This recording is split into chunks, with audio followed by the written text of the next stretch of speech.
ନମସ୍କାର। ଆକାଶବାଣୀ କଟକ ଆଞ୍ଚଳିକ ସମ୍ବାଦ ପଢ଼ୁଛନ୍ତି ମଳୟ ରଞ୍ଜନ ମିଶ୍ର। ମୁଖ୍ୟ ସମ୍ବାଦ ବିଧାନସଭା ବଜେଟ୍ ଅଧିବେଶନର ନବମ ଦିନରେ କଂଗ୍ରେସ ସଦସ୍ୟଙ୍କର ହଟ୍ଟଗୋଳ ଯୋଗୁଁ ଗୃହ କାର୍ଯ୍ୟ ବାଧାପ୍ରାପ୍ତ। ହୀରାକୁଦ ଓ ଅନ୍ୟ ନଦୀବନ୍ଧ ପ୍ରକଳ୍ପଗୁଡ଼ିକର ଜଳଧାରଣ କ୍ଷମତା ବୃଦ୍ଧି କରିବା ପାଇଁ ଏକ ବୈଷୟିକ କମିଟି କାର୍ଯ୍ୟ କରୁଛି କହିଲେ ମୁଖ୍ୟମନ୍ତ୍ରୀ। ଘରଚଟିଆ ପକ୍ଷୀଙ୍କର ବଂଶରକ୍ଷା ଏବଂ ପରିବେଶକୁ ସନ୍ତୁଳନ କରିବା ପାଇଁ ଆଜି ପାଳନ କରାଯାଉଛି ବିଶ୍ୱ ଘରଚଟିଆ ଦିବସ ଏବଂ ଛୋଟ ଛୋଟ କାର୍ଯ୍ୟ ମାଧ୍ୟମରେ ଯତ୍ନ ଏବଂ ବାଣ୍ଟିବାର ବାର୍ତ୍ତା ନେଇ ଆଜି ପାଳନ କରାଯାଉଛି ଆନ୍ତର୍ଜାତିକ ଖୁସି ଦିବସ। ରାଜ୍ୟ ବିଧାନସଭାର ବଜେଟ୍ ଅଧିବେଶନ ନବମ ଦିନରେ ଆଜି ବିରୋଧୀ କଂଗ୍ରେସ ଦଳର ସଦସ୍ୟମାନେ ଗୃହର ମଧ୍ୟଭାଗକୁ ଆସି ହଟ୍ଟଗୋଳ କରିବା ଯୋଗୁଁ ବାଚସ୍ପତି ସ୍ୱରମା ପାଢ଼ୀ ଗୃହକୁ ମୁଲତବୀ ରଖିଥିଲେ। ନାରୀ ସୁରକ୍ଷା ଏବଂ ଆଇନ ଶୃଙ୍ଖଳା ପ୍ରସଙ୍ଗରେ ଗୃହ କମିଟି ଗଠନ ପାଇଁ କଂଗ୍ରେସ ବିଧାୟକମାନେ ଗୃହରେ ଦାବି କରୁଥିବାରୁ ପ୍ରଶ୍ନକାଳ ଓ ଶୂନ୍ୟକାଳ ହୋଇପାରି ନ ଥିଲା। ପରିସ୍ଥିତିକୁ ଦୃଷ୍ଟିରେ ରଖି ବାଚସ୍ପତି ଗୃହକୁ 10:46ରୁ 12ଟା ଯାଏଁ ମୁଲତବୀ ଘୋଷଣା କରିଥିଲେ। ମଧ୍ୟାହ୍ନ 12ଟାରେ ଗୃହ କାର୍ଯ୍ୟ ଆରମ୍ଭ ହେବା ପରେ କଂଗ୍ରେସ ଦଳ ସଦସ୍ୟ ଅନୁରୂପ ପ୍ରଦର୍ଶନ କରିବା ସହ କକ୍ଷତ୍ୟାଗ କରିଥିଲେ। ବିଜେଡି ପକ୍ଷରୁ ଆଗତ ମୁଲତବୀ ପ୍ରସ୍ତାବ ଆଲୋଚନାରେ କଂଗ୍ରେସ ସଦସ୍ୟମାନେ ଅଂଶଗ୍ରହଣ ନ କରି କକ୍ଷତ୍ୟାଗ କରିଥିଲେ। ଗୃହ କାର୍ଯ୍ୟ ଆରମ୍ଭ ହେବା ପରେ ସୋନପୁରର ପୂର୍ବତନ ବିଧାୟକ ଦେବରାଜ ସେଠଙ୍କ ବିୟୋଗରେ ଶ୍ରଦ୍ଧାଞ୍ଜଳି ଅର୍ପଣ କରାଯାଇଥିଲା। ଉପମୁଖ୍ୟମନ୍ତ୍ରୀ ପ୍ରଭାତୀ ପରିଡ଼ା ଶୋକ ପ୍ରସ୍ତାବ ଆଗତ କରିଥିଲେ। ବିରୋଧୀ ଦଳ ନେତା ନବୀନ ପଟ୍ଟନାୟକ ଏବଂ କଂଗ୍ରେସ ଦଳ ନେତା ରାମଚନ୍ଦ୍ର କାଡାମ ଏହାକୁ ସମର୍ଥନ କରିଥିଲେ। ହୀରାକୁଦ ସମେତ ରାଜ୍ୟର ଅନ୍ୟାନ୍ୟ ନଦୀବନ୍ଧ ପ୍ରକଳ୍ପଗୁଡ଼ିକରେ ଜଳଧାରଣ କ୍ଷମତା ବୃଦ୍ଧି କରିବା ଲକ୍ଷ୍ୟ ନେଇ ଏକ ବୈଷୟିକ କମିଟି କାର୍ଯ୍ୟ କରୁଛି ବୋଲି ମୁଖ୍ୟମନ୍ତ୍ରୀ ମୋହନ ଚରଣ ମାଝୀ ଆଜି ବିଧାନସଭାରେ ସୂଚନା ଦେଇଛନ୍ତି।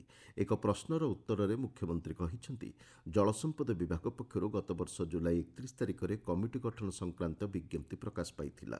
ହୀରାକୁଦ ବନ୍ଧ ନିର୍ମାଣ ହେବା ସମୟରେ ମୂଳ ଯୋଜନା ଅନୁଯାୟୀ ଏହାର ସର୍ବୋଚ୍ଚ ଜଳଧାରଣ କ୍ଷମତା 6.6 ମିଲିୟନ ଏକର ଫୁଟ ରହିଥିଲା। ତେବେ ବର୍ଷା ଜଳରେ ନଦୀ ଅବବାହିକାରୁ ପଟୁମାଟି ଧୋଇ ହୋଇ ବନ୍ୟାଜଳ ସହିତ ଜଳଭଣ୍ଡାର ମଧ୍ୟକୁ ପ୍ରବେଶ କରୁଛି। ପଟୁମାଟି ଜମିବା ଯୋଗୁଁ ବନ୍ଧର ଜଳଧାରଣ କ୍ଷମତା ହ୍ରାସ ପାଉଛି। ବର୍ଷା ଋତୁରେ ସ୍ଲୁଇସ୍ ଗେଟ୍ ଦେଇ କିଛି ମାତ୍ରାରେ ପଟୁ ନିଷ୍କାସିତ ହୋଇଥାଏ। ତେବେ ମୃତ୍ତିକା କ୍ଷୟ ଏବଂ ପଟୁମାଟି ଜମାକୁ ହ୍ରାସ କରିବା ପାଇଁ ଜଳଭଣ୍ଡାରର ଚାରିପାଖରେ ବୃକ୍ଷରୋପଣ କରାଯାଉଛି ବୋଲି ମୁଖ୍ୟମନ୍ତ୍ରୀ ବିଧାନସଭାରେ କହିଛନ୍ତି। 2020ରୁ 2023 ମସିହା ମଧ୍ୟରେ 2197ଟି ନିଶା ସେବନ ଜନିତ ଯାନବାହନ ଦୁର୍ଘଟଣା ଘଟିଥିଲା ବୋଲି ବାଣିଜ୍ୟ ଓ ପରିବହନ ମନ୍ତ୍ରୀ ବିଭୂତିଭୂଷଣ ଜେନା କହିଛନ୍ତି। ବିଧାନସଭାରେ ଆଜି ଏ ସଂକ୍ରାନ୍ତ ଏକ ପ୍ରଶ୍ନର ଲିଖିତ ଉତ୍ତରରେ ମନ୍ତ୍ରୀ ଶ୍ରୀ ଜେନା ସୂଚନା ଦେଇ କହିଛନ୍ତି, ନିଶାଦ୍ରବ୍ୟ ସେବନ କରି ଗାଡ଼ି ଚଳାଇବା ଅଭିଯୋଗରେ 11,377 ଜଣଙ୍କର ଡ୍ରାଇଭିଂ ଲାଇସେନ୍ସ ବାତିଲ କରାଯାଇଛି। ଗତ 5 ବର୍ଷ ମଧ୍ୟରେ ରାଜ୍ୟରେ 56,831ଟି ସଡ଼କ ଦୁର୍ଘଟଣାରେ 27,167 ଜଣଙ୍କର ମୃତ୍ୟୁ ହୋଇଥିଲା। ଏହି ସମୟ ମଧ୍ୟରେ ଆହତଙ୍କ ସଂଖ୍ୟା 50,041 ଥିଲା ବୋଲି ମନ୍ତ୍ରୀ ଶ୍ରୀ ଜେନା ଗୃହରେ ସୂଚନା ଦେଇଛନ୍ତି। ଦେବଗଡ଼ ଏବଂ କେନ୍ଦୁଝର ଜିଲ୍ଲା ପରେ ସୁନ୍ଦରଗଡ଼, ନବରଙ୍ଗପୁର, ଅନୁଗୁଳ, କୋରାପୁଟ, ମାଲକାନଗିରି, ସମ୍ବଲପୁର ଏବଂ ବୌଦ୍ଧ ଜିଲ୍ଲାରେ ସୁନା ଖଣି ଥିବା ସୂଚନା ମିଳିଛି ବୋଲି ବିଭାଗୀୟ ମନ୍ତ୍ରୀ ବିଭୂତିଭୂଷଣ ଜେନା କହିଛନ୍ତି। ବିଧାନସଭାରେ ଆଜି ଏକ ପ୍ରଶ୍ନର ଲିଖିତ ଉତ୍ତରରେ ସେ କହିଛନ୍ତି, ମୟୂରଭଞ୍ଜ ଜିଲ୍ଲାର ଯଶୀପୁର, ସୁରିଆଗୁଡ଼ା, ରୁଆଁସୀ, ଲୋଡେଲକୁଚା, ମାରେଡିହି, ସୁଲେଇପାଟ ଏବଂ ବାଦାମପାହାଡ଼ ଅଞ୍ଚଳରେ ସୁନା ଖଣି ଅନ୍ୱେଷଣ ନେଇ ପ୍ରାରମ୍ଭିକ ଅନୁସନ୍ଧାନ କାର୍ଯ୍ୟ ଜାରି ରହିଛି। କେନ୍ଦୁଝର ଜିଲ୍ଲାର ଗୋପୁର, ଗାଜିପୁର, ମାଙ୍କଡ଼ଚୁଆଁ, ସେଲଇକଣା ଏବଂ ଡିମିରିଗୁଣ୍ଡା ଆଦି ଅଞ୍ଚଳରେ ମଧ୍ୟ ଏଥିନେଇ ଅନୁସନ୍ଧାନ ଚାଲିଥିବା ଶ୍ରୀ ଜେନା ସୂଚନା ଦେଇଛନ୍ତି। ସୂଚନାଯୋଗ୍ୟ, ପୂର୍ବରୁ ଦେବଗଡ଼ ଜିଲ୍ଲାର ଆଡାସ ରାମପଲ୍ଲୀ ଅଞ୍ଚଳରେ ଭାରତୀୟ ଭୂବିଜ୍ଞାନ ସର୍ବେକ୍ଷଣ ସଂସ୍ଥା ଦ୍ୱାରା ତମ୍ବାପଥର ଅନୁସନ୍ଧାନ ବେଳେ ସୁନା ପଥର ଗଚ୍ଛିତ ଥିବା ଜଣାପଡ଼ିଥିଲା। ରାଜ୍ୟରେ 1,19,56,396ଟି ପଞ୍ଜୀକୃତ ଯାନବାହନ ଥିବା ନେଇ ବିଭାଗୀୟ ମନ୍ତ୍ରୀ ବିଭୂତିଭୂଷଣ ଜେନା ଗୃହରେ କହିଛନ୍ତି। ସେଥିମଧ୍ୟରୁ 87,28,169ଟି ଗାଡ଼ିର ବୀମା ନଥିବା ଜଣାପଡ଼ିଛି। ଅନ୍ୟ ଏକ ପ୍ରଶ୍ନର ଉତ୍ତରରେ ଶ୍ରୀ ଜେନା କହିଛନ୍ତି, ଭୁବନେଶ୍ୱରରେ 1,484ଟି ସ୍କୁଲ ବସ୍ ପରିବହନ ବିଭାଗରେ ପଞ୍ଜୀକୃତ ହୋଇଛି।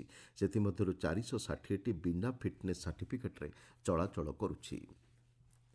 ଖାଦ୍ୟ ଯୋଗାଣ ଓ ଖାଉଟି କଲ୍ୟାଣ ମନ୍ତ୍ରୀ କୃଷ୍ଣଚନ୍ଦ୍ର ପାତ୍ର ଆଜି ମାଲକାନଗିରି ଜିଲ୍ଲା ଗସ୍ତରେ ଯାଇ ଏକ ଜିଲ୍ଲାସ୍ତରୀୟ ସମୀକ୍ଷା ବୈଠକରେ ଧାନ କ୍ରୟ ବ୍ୟବସ୍ଥାର ସମୀକ୍ଷା କରିଛନ୍ତି। କୌଣସି ମିଲ୍ରେ ଧାର୍ଯ୍ୟ ଲକ୍ଷ୍ୟଠାରୁ ଅଧିକ ଧାନ ମହଜୁଦ ନ ରଖିବା ଉପରେ ବିଭାଗୀୟ ଅଧିକାରୀମାନେ ଦୃଷ୍ଟି ଦେବା ପାଇଁ ନିର୍ଦ୍ଦେଶ ଦେଇଥିବା ଜଣାପଡ଼ିଛି। ଏହି ଅବସରରେ ମନ୍ତ୍ରୀ ଶ୍ରୀ ପାତ୍ର କହିଛନ୍ତି, ରାଜ୍ୟରେ 6,80,000 ନୂତନ ହିତାଧିକାରୀ ରାସନ କାର୍ଡ ପାଇଁ ଆବେଦନ କରିଛନ୍ତି। ଆପଣମାନେ ଆଞ୍ଚଳିକ ସମ୍ବାଦ ଶୁଣୁଛନ୍ତି ଆକାଶବାଣୀ କଟକ କେନ୍ଦ୍ରରୁ। ଜୈବ ବିବିଧତାର ଅନନ୍ୟ ସୃଷ୍ଟି ହେଉଛି ଘରଚଟିଆ ପକ୍ଷୀ। ପୃଥିବୀରେ ପ୍ରାୟ 43 ପ୍ରକାରର ଘରଚଟିଆ ଅଛନ୍ତି। ଧୂସର ରଙ୍ଗର ଏହି ପକ୍ଷୀର ଓଜନ ପ୍ରାୟ 25ରୁ 30 ଗ୍ରାମ ଏବଂ ଲମ୍ବ ପ୍ରାୟ 12ରୁ 14 ସେଣ୍ଟିମିଟର। ପ୍ରକୃତିର ଦୂତ ସାଜିଥିବା ଏହି ପକ୍ଷୀ ପରିବେଶ ସନ୍ତୁଳନ ରହିଛି ବୋଲି ଖୁସିରେ ଶବ୍ଦ କରି ଡେଇଁ ଡେଇଁ ବୁଲିବା ସୂଚାଇ ଦେଇଥାଏ। ସନ୍ତୁଳନ ହରାଉଥିବା ପରିବେଶ, ଜଙ୍ଗଲ ହ୍ରାସ, ରାସାୟନିକ ସାରର ବ୍ୟବହାର ସହିତ ଅନେକ କାରଣ ଯୋଗୁଁ ଘରଚଟିଆ ପକ୍ଷୀଙ୍କ ସଂଖ୍ୟା ହ୍ରାସ ପାଉଛି ଏବଂ ସେମାନଙ୍କର ବଂଶ ପ୍ରାୟ ଲୋପ ପାଇଲାଣି। ଘରଚଟିଆ ପକ୍ଷୀଙ୍କ ବଂଶରକ୍ଷା ଏବଂ ପରିବେଶକୁ ସନ୍ତୁଳନ କରିବା ପାଇଁ ଆଜିର ଦିନକୁ ବିଶ୍ୱ ଘରଚଟିଆ ଦିବସ ଭାବେ ପାଳନ କରାଯାଉଛି। ଦିଲ୍ଲୀ ସରକାର 2012 ମସିହାରେ ଘରଚଟିଆ ପକ୍ଷୀଙ୍କୁ ରାଜ୍ୟ ପକ୍ଷୀର ମାନ୍ୟତା ଦେଇଛନ୍ତି। 2010 ମସିହାରୁ ଏହି ଦିବସ ପାଳିତ ହୋଇ ଆସୁଛି। ଏ ସମ୍ପର୍କରେ ଆକାଶବାଣୀକୁ ଅଧିକ ତଥ୍ୟ ଦେଇ ପରିବେଶବିତ୍ ସନ୍ତୋଷ ଦାସ କହିଛନ୍ତି। ଆଜି ଏହି ଘରଚଟିଆ ବିଲୁପ୍ତର ଦ୍ୱାର ଦେଶରେ। ଏହି କୁନି ଚଢ଼େଇର ସୁରକ୍ଷା ପାଇଁ international union for convention of nature and natural resource 2010 ମସିହାରୁ ଏହି ଦିବସ ପ୍ରତିବର୍ଷ ମାର୍ଚ୍ଚ 20 ତାରିଖକୁ ବିଶ୍ୱ ଘରଚଟିଆ ଦିବସ ଭାବେ ପାଳନ କରିଆସୁଅଛି। ଏହି ଦିବସ ପାଳନ କରାଯିବାର ଉଦ୍ଦେଶ୍ୟ ହେଉଛି ଚାଷୀମାନେ ରାସାୟନିକ ଔଷଧ ଓ କୀଟନାଶକ ବ୍ୟବହାର ନ କରି ଜୈବିକ ପଦ୍ଧତିରେ ଚାଷ କରନ୍ତୁ। ଦୈନନ୍ଦିନ ଜୀବନ ପାଇଁ ଖାଦ୍ୟ, ବାସଗୃହ ସହିତ ଖୁସିରେ ବଞ୍ଚିବାର ପ୍ରତ୍ୟେକ ନାଗରିକଙ୍କ ଜନ୍ମଗତ ଅଧିକାର। ଆଜିର ବ୍ୟସ୍ତବହୁଳ ଜୀବନ ଭିତରେ ମନୁଷ୍ୟ ଚିନ୍ତା, ଚାପଗ୍ରସ୍ତ ରହି ସୁଖଠାରୁ ଦୂରେଇ ମାନସିକ ଚାପଗ୍ରସ୍ତ ହୋଇ ବିଚଳିତ ହୋଇଥାନ୍ତି। ଏହି କାରଣରୁ ଜୀବନର ନିରସତ୍ତାକୁ ଉପଲବ୍ଧି କରି 2013 ମସିହାରୁ ମିଳିତ ଜାତିସଂଘ ପକ୍ଷରୁ ଆନ୍ତର୍ଜାତିକ ଖୁସି ଦିବସ ଭାବେ ଆଜିର ଦିନ ପାଳନ କରାଯାଉଛି। ଚଳିତ ବର୍ଷ ପାଇଁ ବିଶ୍ୱ ଖୁସି ଦିବସର ବାର୍ତ୍ତା ରହିଛି ଯତ୍ନ ଏବଂ ବାଣ୍ଟିବା। ଯତ୍ନ ଏବଂ ବାଣ୍ଟିବାର ଛୋଟ କାର୍ଯ୍ୟ ମାଧ୍ୟମରେ ଅନ୍ୟମାନଙ୍କ ଜୀବନରେ ଖୁସି ଦେବା ବାର୍ତ୍ତାର ପ୍ରାସଙ୍ଗିକତା ରହିଛି। ଖୁସି ରହିବା ପାଇଁ ବିଭିନ୍ନ ଧାର୍ମିକ ଗ୍ରନ୍ଥ ଏବଂ ଶାସ୍ତ୍ରମାନଙ୍କର ଉଲ୍ଲେଖ ରହିଛି। ଶ୍ରୀମଦ୍ ଭାଗବତ ଗୀତାରେ ଭଗବାନ ଶ୍ରୀକୃଷ୍ଣ କୁରୁକ୍ଷେତ୍ର ଯୁଦ୍ଧରେ ଅର୍ଜୁନଙ୍କୁ କର୍ମ ଏବଂ ଧର୍ମ ସମ୍ବନ୍ଧରେ ଦେଇଥିବା ଜ୍ଞାନକୁ ଆହରଣ କରି ମାନବ ସମାଜ ଖୁସିରେ ରହିବାର ମାର୍ଗ ଦେଖାଇଥିଲେ। ନୂଆପଡ଼ା ଜିଲ୍ଲା ଖଡ଼ିଆଳ ଲାଲସାହେବପଡ଼ା ସ୍ଥିତ ମାଣିକ୍ୟଦେବୀ ସରକାରୀ ଉଚ୍ଚ ପ୍ରାଥମିକ ବିଦ୍ୟାଳୟରେ ରାଣୀ ଲକ୍ଷ୍ମୀବାଇ ଆତ୍ମସୁରକ୍ଷା ପ୍ରଶିକ୍ଷଣ ଶିବିର ଆଜି ଉଦ୍ଘାଟିତ ହୋଇଛି। 3 ଦିନ ଧରି ଅନୁଷ୍ଠିତ ହେବାକୁ ଥିବା ଏହି ଶିବିରରେ ବାଳିକାଙ୍କୁ ଆତ୍ମସୁରକ୍ଷା ତଥା ପ୍ରତିକୂଳ ଆହ୍ୱାନଗୁଡ଼ିକର ମୁକାବିଲା ନେଇ ତାଲିମ ପ୍ରଦାନ କରାଯାଉଛି। ଏହି ଅବସରରେ ଛାତ୍ରୀମାନଙ୍କୁ ପୁଷ୍ଟିକର ଖାଦ୍ୟ ବଣ୍ଟନ କରାଯାଇଛି। ସୁସ୍ଥ ଏବଂ ସୁରକ୍ଷିତ ଜୀବନଶୈଳୀ ଉପରେ ଶିବିରାର୍ଥୀଙ୍କୁ ଅବଗତ କରାଯାଇଛି।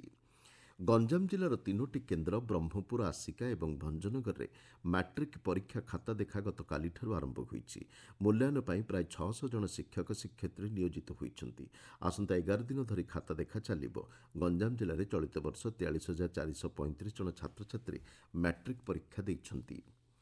ତ୍ରୁଟିଶୂନ୍ୟ ଭୋଟର ତାଲିକା ପ୍ରସ୍ତୁତି ନେଇ ବୌଦ୍ଧ ଜିଲ୍ଲାପାଳ ତଥା ଜିଲ୍ଲା ନିର୍ବାଚନ ଅଧିକାରୀ ସୁବ୍ରତ କୁମାର ପଣ୍ଡାଙ୍କ ଅଧ୍ୟକ୍ଷତାରେ ଏକ ବୈଠକ ଅନୁଷ୍ଠିତ ହୋଇଛି। ଚୂଡ଼ାନ୍ତ ଭୋଟର ତାଲିକା ପ୍ରସ୍ତୁତିକୁ ତ୍ୱରାନ୍ୱିତ କରିବା ଲକ୍ଷ୍ୟ ନେଇ ପ୍ରତି ବୁଥ୍ ପାଇଁ ଜଣେ ଲେଖାଏଁ ପ୍ରତିନିଧିଙ୍କ ନାମ ପ୍ରସ୍ତାବ ଦେବାକୁ ରାଜନୈତିକ ଦଳଗୁଡ଼ିକୁ ବୈଠକରେ ଅନୁରୋଧ କରାଯାଇଛି। ଭୋଟର ପରିଚୟପତ୍ର ସହ ଆଧାର ସଂଯୋଗ କରିବା ଏବଂ ପ୍ରସ୍ତୁତ ମାର୍ଗଦର୍ଶିକା ଅନୁଯାୟୀ ସ୍ୱଚ୍ଛତାର ସହ ତାଲିକା ପ୍ରସ୍ତୁତି ଉପରେ ବୈଠକରେ ବିସ୍ତୃତ ଆଲୋଚନା ହୋଇଛି। ବିଶ୍ୱ ଅଡିଓ ଭିଜୁଆଲ୍ ଏବଂ ମନୋରଞ୍ଜନ ଶିଖର ସମ୍ମିଳନୀ ୱେବ୍ସର ଏକ କର୍ମଶାଳା ଆଜି ଭୁବନେଶ୍ୱରର ବିଶ୍ୱ ଦକ୍ଷତା କେନ୍ଦ୍ରଠାରେ ଚାଲିଛି। କର୍ମଶାଳାରେ କେନ୍ଦ୍ର ଦକ୍ଷତା ବିକାଶ ଓ ଶିକ୍ଷା ରାଷ୍ଟ୍ରମନ୍ତ୍ରୀ ଜୟନ୍ତ ଚୌଧୁରୀ ଯୋଗ ଦେଇଛନ୍ତି। ଏହି କର୍ମଶାଳାରେ ଉଦ୍ୟୋଗୀ ଅଭିବୃଦ୍ଧିକୁ ପ୍ରୋତ୍ସାହିତ କରିବା, ଆର୍ଥିକ ବୃଦ୍ଧି ଅନ୍ତର୍ଭୁକ୍ତିକରଣ, ଡିଜିଟାଲ ଦକ୍ଷତା ଆଦି ବିଭିନ୍ନ ପ୍ରସଙ୍ଗ ଉପରେ ଆଲୋଚନା ହେଉଛି। ୱେବ୍ସ ହେଉଛି ଏକ ବିଶ୍ୱସ୍ତରୀୟ କାର୍ଯ୍ୟକ୍ରମ ଯାହାକି ସମଗ୍ର ଗଣମାଧ୍ୟମ ଏବଂ ମନୋରଞ୍ଜନ କ୍ଷେତ୍ରକୁ ଏକାଠି କରି ମଇ ମାସ 1 ତାରିଖରୁ 4 ତାରିଖ ପର୍ଯ୍ୟନ୍ତ ମୁମ୍ବାଇଠାରେ ଏହି ସମ୍ମିଳନୀର ଆୟୋଜନ କରାଯିବ। ୟୁନିସେଫ୍ର ସହଯୋଗରେ ସମଗ୍ର ଦେଶରେ ମହିଳାଙ୍କର ସ୍ୱାସ୍ଥ୍ୟସେବା କ୍ଷେତ୍ରକୁ ଅଧିକ ମଜବୁତ କରିବା ପାଇଁ ଆରୋଗ୍ୟ ଯୋଗଯାତ୍ରା ଜରିଆରେ ସଚେତନତା ବାର୍ତ୍ତା ଦିଆଯାଉଛି। ପୁରୀଠାରେ ଭାରତୀୟ ପ୍ରସୂତି ଓ ସ୍ତ୍ରୀରୋଗ ସମାଜ ଫେଡେରେସନ ପକ୍ଷରୁ ପୁରୀ ବଡ଼ଦାଣ୍ଡରେ ଏକ ସଚେତନତା ରାଲିର ଆୟୋଜନ କରାଯାଇଥିଲା। ଅଭିଜ୍ଞ ଡାକ୍ତରମାନେ ଏହି କାର୍ଯ୍ୟକ୍ରମରେ ଯୋଗଦେଇ ସୁସ୍ଥ ସମାଜ ଗଠନ ପାଇଁ ବାର୍ତ୍ତା ଦେଇଥିଲେ।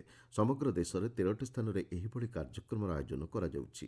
ପୁରୀଠାରେ ଆଜି ହୋଇଥିବା କାର୍ଯ୍ୟକ୍ରମ ୟୁନିସେଫ୍ର ତୃତୀୟ କାର୍ଯ୍ୟକ୍ରମ ବୋଲି ଆମ ସମ୍ବାଦଦାତା ଜଣାଇଛନ୍ତି। ମୁଖ୍ୟ ସମ୍ବାଦଗୁଡ଼ିକ ପୁଣିଥରେ। ବିଧାନସଭା ବଜେଟ୍ ଅଧିବେଶନର 9ମ ଦିନରେ କଂଗ୍ରେସ ସଦସ୍ୟମାନଙ୍କର ହଟ୍ଟଗୋଳ ଯୋଗୁଁ ଗୃହ କାର୍ଯ୍ୟ ବାଧାପ୍ରାପ୍ତ। ହୀରାକୁଦ ଏବଂ ଅନ୍ୟ ନଦୀବନ୍ଧ ପ୍ରକଳ୍ପଗୁଡ଼ିକର ଜଳଧାରଣ କ୍ଷମତା ବୃଦ୍ଧି କରିବା ପାଇଁ ଏକ ବୈଷୟିକ କମିଟି କାର୍ଯ୍ୟ କରୁଛି କହିଲେ ମୁଖ୍ୟମନ୍ତ୍ରୀ। ଘରଚଟିଆ ପକ୍ଷୀଙ୍କର ବଂଶରକ୍ଷା ଏବଂ ପରିବେଶକୁ ସନ୍ତୁଳନ କରିବା ପାଇଁ ଆଜି ପାଳନ କରାଯାଉଛି ବିଶ୍ୱ ଘରଚଟିଆ ଦିବସ ଏବଂ ଛୋଟ ଛୋଟ କାର୍ଯ୍ୟ ମାଧ୍ୟମରେ ଯତ୍ନ ଏବଂ ବାଣ୍ଟିବାର ବାର୍ତ୍ତା ନେଇ ଆଜି ପାଳନ କରାଯାଉଛି ଆନ୍ତର୍ଜାତୀୟ ଖୁସି ଦିବସ। ଆଞ୍ଚଳିକ ସମ୍ବାଦ ବର୍ତ୍ତମାନ ପାଇଁ ଏତିକିରେ ଶେଷ ହେଲା। ପରବର୍ତ୍ତୀ ଆଞ୍ଚଳିକ ସମ୍ବାଦ ଶୁଣିପାରିବେ ସନ୍ଧ୍ୟା 6:45